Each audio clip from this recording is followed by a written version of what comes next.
Thank you so much. And I'm not sure what I have to do to change slides. I guess I'm not able to do that. I'll just say next slide. Is that how that works, Margaret? That'll work fine. Thanks. Perfect. So I would like everybody just to take a moment and recognize our board of directors. Harry, who's with me today, is one of our board of directors. John Davidson is our chairman of the board. I'm sure many of you are familiar with him. All of our board members are residents or business owners here on Siesta Key. So we are very involved in the community. The next slide.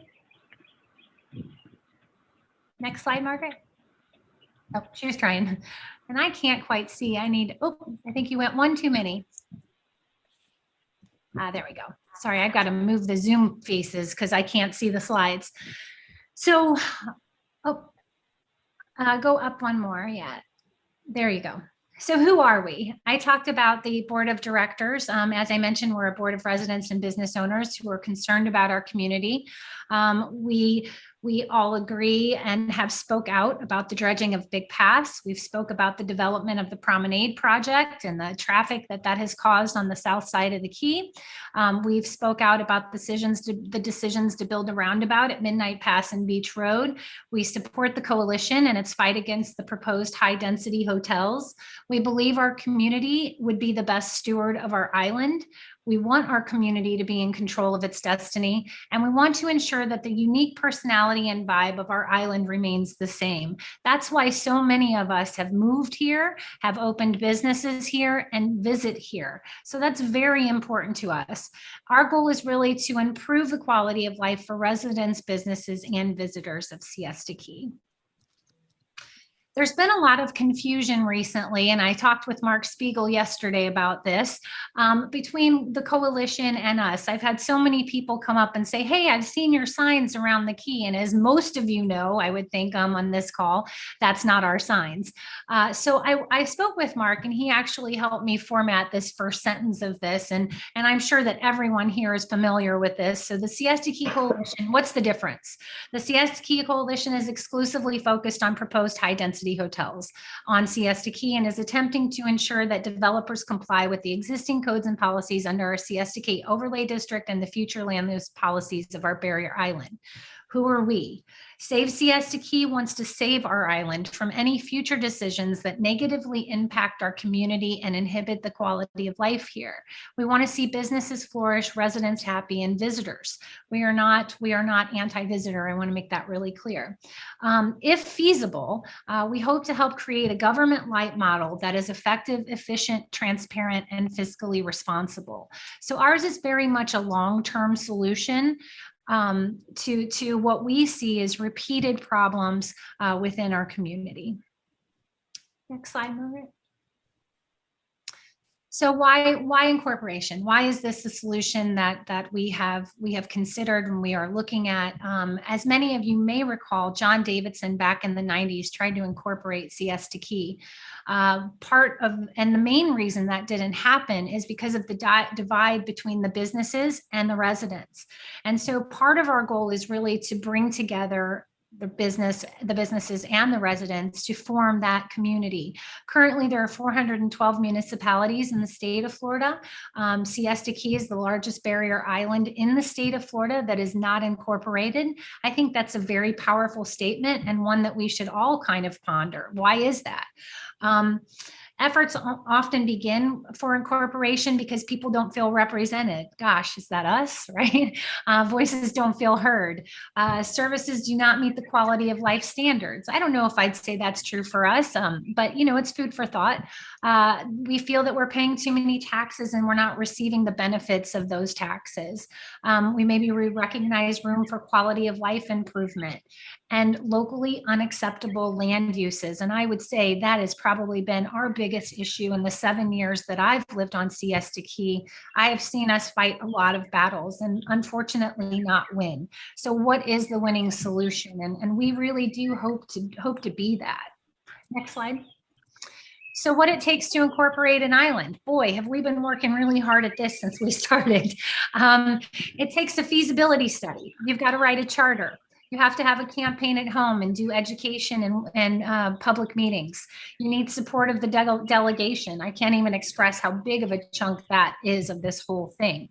And then finally, a special act would have to be filed by the House and Senate members, rubber stamped, passed on to the governor, where he would rubber stamp it. And then a date would be set for a vote locally on Siesta Key through the voting system. And that's where the Siesta Key residents would vote for incorporation. So let's talk just briefly about the feasibility study. What is the feasibility study all about? Why is it $75,000, right? We have a lot of people ask us that question. It's a lot of money. They determine the boundaries of the proposed municipality. Now, many cases you would think, well, we're an island, that's the water. But as many of you also know, we've got Bay Island, which sits within the city limits. We are not currently including Bay Island in our boundary survey because it would be just too difficult to try to get the city and the county to give us their, rubber stamp or blessing, or even just not try to block that. So right now we're really just going for the county area of incorporation. It would tell us the population. This has been kind of a point of contention for me personally, because I'm a big Google person and a big research person, and I have lists of registered voters. I have Google who tells me there's 5,355 people or something here, or 6,573. I've seen many different numbers. So I think it's really important that we do the feasibility study to really help narrow that down, because it is constantly a moving target. It would determine the area's tax base, determine the fiscal structure that would be the most desirable for us moving forward.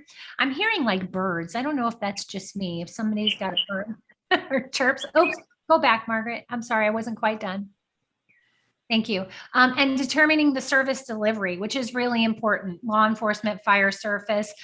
Those are things we feel that we would still be receiving from the county. Most of these services would be contracted. We would have to come up with a new comprehensive plan, which is kind of exciting, because then we as a community could ensure that that comprehensive plan is something that's enforced.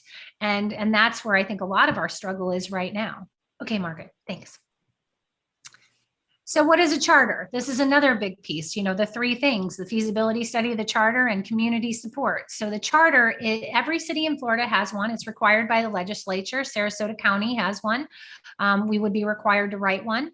It is submitted with the study and proof of community support, as well as the feasibility study, to the legislature. It establishes the municipality's name, sets boundaries, defines the type of government we would have. We are, as a board, agreed upon one thing, a government light model, and establishes the chain of command for fiscal responsibilities.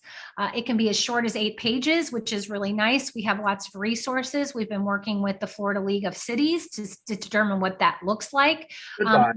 What's really great is that if environmental people would like to have some input in that, it can be done afterwards, once we have the municipality in place, and we can have a whole section for environmental issues, for business issues, for resident issues.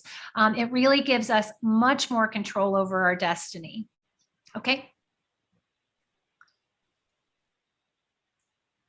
Oh, I think you went one too many. Okay. The pros of incorporation, is this the one before or the one after? Sorry, Margaret, I'm a little, there we go. Where we are in the process, is that the next one? Okay, so obviously we've contacted the 3 major organizations on Siesta Key, the Siesta Key Association, thank you for having us here, the Siesta Key Condominium Council, and the Siesta Key Chamber of Commerce. We've also had conversations with Mark Spiegel and the Siesta Key Coalition as well. We sent out formal letters to every county commissioner and every county office. And we have begun opening the door to communication, because it's going to be required for our feasibility study to get our hands on some of those county numbers and information. We wanted to make sure that everyone was notified that the first time that they didn't hear about us was in the newspaper. And that's really important. Transparency has to be a very large part of this. And we are doing everything we can to be as transparent as possible. We did hire Bill Underwood for the fiscal part of the feasibility study. study. That amount was just under $12,000. We've raised $25,000 towards the total study cost of $75,000, and we are still raising money and trying to get there. But in the meantime, we are working towards that fiscal portion, which is really one of the most important portions, if not the most important portion, because most people want to know, is this fiscally feasible? And that's what that's designed to determine for us. And the truth is, nobody really knows until we do that. That's the bottom line. Until we have someone crunch those numbers, we don't know if taxes are going to go up or if taxes are going to go down or if it's going to stay flat. All of those are possibilities, and that fiscal feasibility study will give us a lot of insight to that. We have a survey on the website to gauge community support and to help us build enthusiasm towards that, which I mentioned is one of the 3 things that we need. We need to be able to show the delegation and that we have the community support that we need. We're doing that through surveys. We will have petitions shortly, and our neighborhood ambassadors will be working in each individual neighborhood, getting those signatures, educating the community on what we're trying to do, and really just helping us get the word out. Our foot soldiers, a group of great people. We actually just initiated that program, so you might start seeing them in your neighborhoods. We've created a social media strategy to get the word out, and we are currently scheduling meetings with our local and state legislature.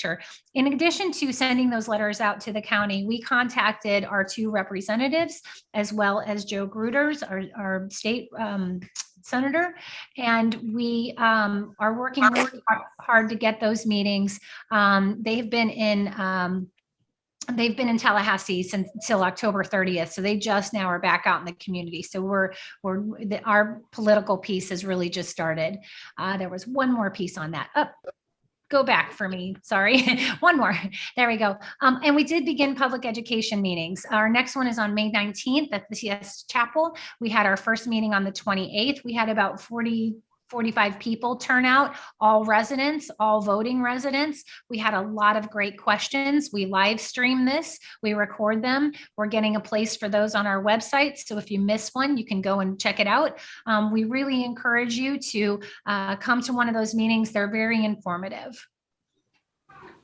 I wanted to share our current survey results, and I encourage everyone to go to our website. The very first thing that will happen, you'll get a pop-up, and this will be our survey. We also have a link to the survey if you accidentally close it.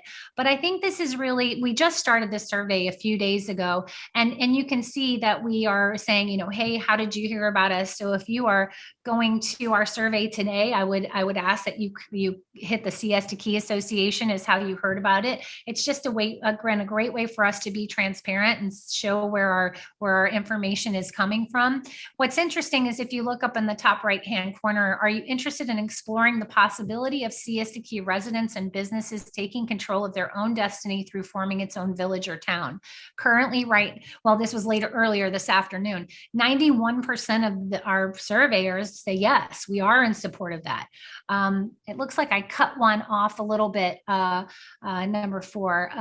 Do you feel you are represented in the decisions that affect Siesta Key? And you can see that 4 people said no, which pretty much tells you that the other 41 people said yes. I'm sorry, yes is 4, no is the other 41. My apologies. So people are not feeling represented. That's what these numbers are showing. And they are saying, hey, we are interested in this idea of incorporation. So how can you help? This is the heart of it for us. You can go to our Save Siesta Key website. You can take our survey. You can donate. You can volunteer. We're looking for neighborhood ambassadors in every single neighborhood on Siesta Key. Come to our public meeting on May 19th at 7 p.m. at Siesta Chapel. Like us on Facebook. Join our group on Nextdoor. Spread the word. Pass us around on social media. I'm always available for questions. You can email us and contact us from our website. A lot of folks have my phone number. You can pick up the phone and call me. We're working real hard to get everybody's questions answered, and we're very, very grateful that we got to speak tonight at the Siesta Key Association. Thank you, Catherine, and thank you everyone for having us. If anybody has any questions for Harry and I, we're here. Yeah. Hey, Tracy, Mike Holdren is here. I do have a couple questions. Okay. Okay, first though, thank you very, very much for not standing on a fence and just complaining like most of us do about things we don't like, and you're actually getting involved, and I really do appreciate that. First we hear single member district is the answer. And when it comes to like collecting and paying tourist development tax, I mean, I'm probably one of the top people on the island, and I get absolutely nothing but heartache from the county all the time over the dumbest things. I don't get any help when we're partners. They get a big share of the money of the profits, right? But do you really think more government, more cost is the answer? Or what happens when the new government acts like the city of Sarasota and decides to develop or say no live music or anything? It could go that way easily. So wouldn't and this is just, me looking at it from the outside, I don't like more government. So wouldn't it be more if we had a really great commissioner that was on Siesta Key and standing up for us and taking care of our needs? Would this even be a topic? Well, I think Mike, it's Tracy. Can I take that question, Tracy? Take it, Harry. Absolutely. Yeah. Hey, Mike. Yeah, and I fully understand the kind of issues that you go through, and I think we briefly even talked about it at one time. And so I'll tell you from based on my experience, because I served as a mayor of an incorporated village in New York, and it's not more government. It's just more local government who is focusing on the local residents and the local businesses for the betterment of the entire community. So, sometimes, I mean, this is projected as yet another layer of government, but it's actually not. And you end up having more say when you have a local government rather than a county commission, which, not even a single commissioner, none of them even live on Siesta Key, and who knows when they even come here or they don't come here. So I just want to correct that it's not more government, it's actually just localizing the government. You will have more direct relationships where you can go and actually voice your opinions and hope that they are heard, because now you're a part of this community, and you are the ones it's the residents and the businesses, who are going to be responsible for electing whatever the local government body is. So I hope I answered that question, but well, not really. I was just saying if we're a single member district and we have a commissioner that cares and is out here and he's fighting for us and listening and knows our needs. I mean, it's not hard to run a municipality. It really isn't. It's just a business. Right. So if we had a good commissioner, would we be having this topic? So I'd like to answer that. If we had a good commissioner, would Big Pass have been dredged?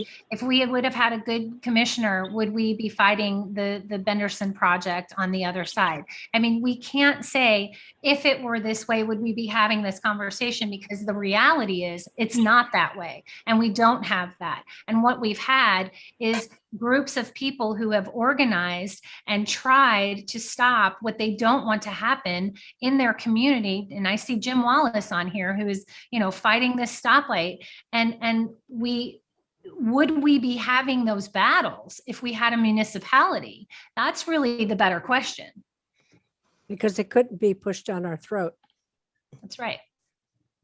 Yeah, it just makes me very nervous that another board of commissioners could go rogue or not care or have special interest involvement just as easy.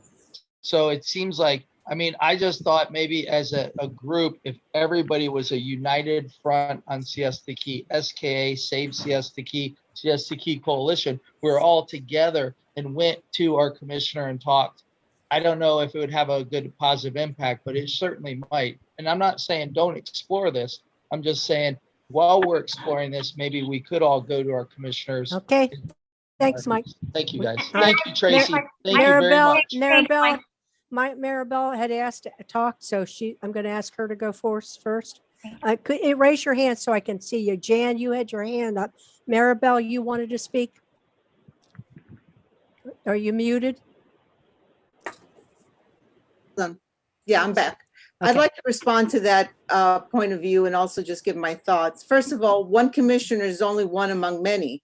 So no matter if they listened to us and did whatever they wanted, we'd still lose. And I took a look in the recent Siesta Local publication, and it gave the amount of the hotel taxes that we produce. We produce over 7 million a year, and it's growing. So they see us as a cash cow and nothing else. And they do, that's their impetus to, they're going to approve all the 4 hotels. It just means more money for them. So we get screwed, our money goes to them, and we have no control. I went to the Benderson project hearing. It went till 8 p.m. Everyone was against it, gave great opinions. It showed that they had done no work in a traffic study or anything else. And then they gave the finger to us and they all voted in favor of it. So I see this as our only recourse. I agree. That- Thank you That's for my saying view as that. one commissioner. I'd like Excuse to raise one more point if I could. All right, go ahead, Jim. Jan's next. Okay, whenever you're ready. You go, Jim. Go. I think that one of what we're missing here is that, first of all, one commissioner on our side is hardly going to be helpful. The situation we're facing now and why we're getting in all this trouble is everything that's going on, whether it's the Siesta Promenade or it's any one of the 4 hotels on the Key.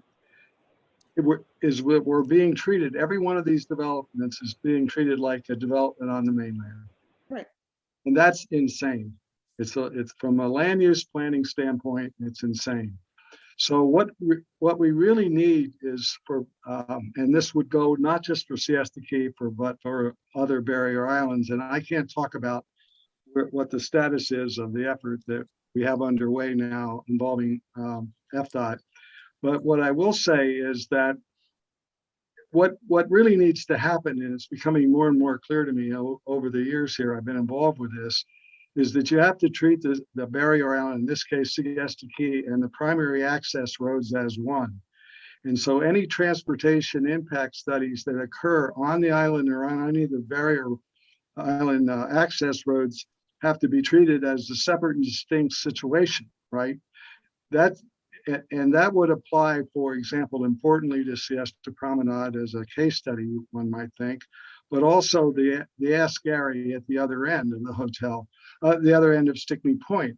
Both of those, if just imagine, if both of those go forward, with the primary access to Siesta Key, I mean, it will change the whole character of the Key and pretty damn fast. The other hotels are important. We need to deal with those. But if we don't get a more, I don't know what word you want to use. I mean, it is just so stupid the way the Siesta managed from a development standpoint, and those primary access is just totally insane. I was at that meeting that, when this thing was approved. Thank God, out of our lawsuit, we got FDOT is the final approval of the traffic light in B and C, and that's still, I will say, an open issue. But if we win there, imagine what would happen if we get this hotel on the other end of Right. the road. And The real scary thank thing, you. Jim, is a global change. That's the scary thing. It's a global change, and it opens up the floodgates. These new hotels, that's nothing. There could be dozens. So Right. keep in Mike, mind. Mike, Oh, thank you. I agree. I with- agree. I agree. All right, guys, we're not going to solve it like that. Look, the comments are good. I want to go on to another person. Jan, you're up next. And And Dan- very, Oh, sorry. very similar to Maribel and Jim, I believe in checks and balances. That's the way our government works the best. And having one person represent the Key would open that person to way, way too many influences. So I'm very much in favor of having a government light and what that can do for us. I And had some, I'd like to just say one thing, because Mike asked something I didn't get to answer. And, he said, what if we all go together and we all, go to the commissioner? And I really think that's happened. We've done that over and over again. And just, we haven't gotten anywhere with it, which is the reason for our movement. Yes. Yeah, you raise your hand. Bernadette? is there someone else that wanted to talk that I? that- Yeah, Burnett Hoyt. Okay, she's right go there. ahead, please. Okay, wait. I can Here- hear you, Burnett. I can, Okay, thank you. We all want the same thing. You've all been stating what we all want. What I want to know is how are you getting the word out? Save Siesta Key.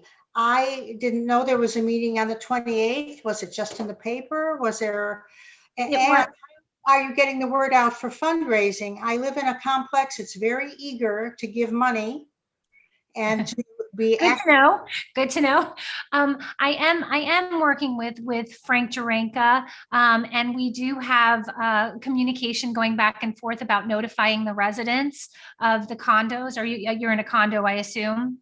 Yes. So he's the president of the condominium association. Reach out to him. Let him know that you would like, your tenants and the condo association needs to become aware of us. We obviously Siesta Key Association is our first stop after our first public meeting. We were in the paper. If y'all pick up the last Siesta Sands paper, our ad was on the inside front cover, and there was an article in there featuring all of the board members. I know it came out the day of the meeting. It was our soft meeting, but we did have an email list, and we did get a lot of people. There was a lot of social media posts that went out about it. If you would like to be on our email list and opt in, go to our website, and you will be notified through that way. So we're very new. We've only been doing this really about 4 weeks. So any help that you can, that you're willing to give us to get the word out or help us get into your condominium buildings to spread the word. We are going to be passing out flyers. And as I mentioned, we do have the neighborhood ambassador program. If you'd like to be the neighborhood ambassador in your building, Burnett, I would love to have you. Okay, good. Okay. Thank you. Larry, you were also up. Did you want to speak? If you do, please unmute. Okay. I guess not. All right. I think that's it for hands. That's what I keep doing, is going back and look.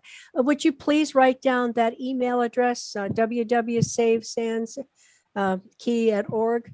SaveSiestaKey.org. Yeah. Please write down that email address. Like us if you're on Facebook. Go to our website. Take our survey, please. We really, really need you all to take our survey. It's 7 questions. It's not a lot.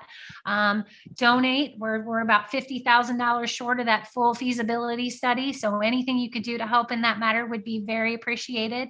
And let me know if you want to volunteer. Burnett, I'm going to be following up with you as an ambassador. So if you are in a building or you are in a neighborhood that you feel like you can help us in, you kind of know more people, please reach out to me. I see all of the emails that come at info@savesiestakey.org. So you can just email me or Tracy, TRACY @savesiestakey.org. That's my personal email address. And I'm really, really happy I got to speak with all of you today. Thank you so much, everyone.